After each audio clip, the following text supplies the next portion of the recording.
অসমৰ ইতিহাসৰ প্ৰথম বিশ্বকাপ বিজেতা উমা চেত্ৰী।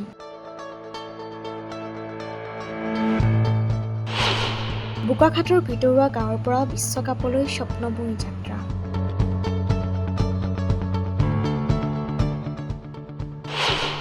আৰ্থিক দৈন্যতাক নেওচি বিশ্ব জিনিলে অসম কন্যাই। অসমৰ ইতিহাসৰ প্ৰথম আৰু একমাত্ৰ বিশ্বকাপ বিজেতা উমা চেত্ৰীৰ সপোনৰ জয়যাত্ৰাৰ কাহিনী এয়া।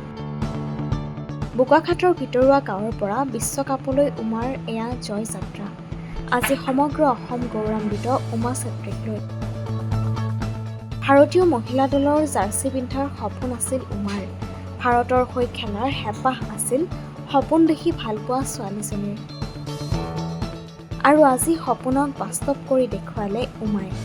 সুদীৰ্ঘ ২৫ বছৰৰ অন্তত ICC মহিলা বিশ্বকাপ চেম্পিয়ন হ'ল ভাৰত।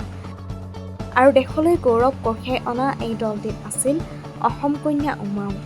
এটা সময়ত আৰ্থিক দৈন্যতাৰ বাবে অতি কষ্ট কৰি আগবঢ়া ছোৱালীজনীয়ে অৱশেষত পালে সফলতা। আজি অসমৰ গৌৰৱ উমা চেত্ৰী। সঁচাই কষ্ট কৰিব পৰা সাহস থাকিলে সকলোৱে এদিন সফলতা পোৱাটো নিশ্চিত।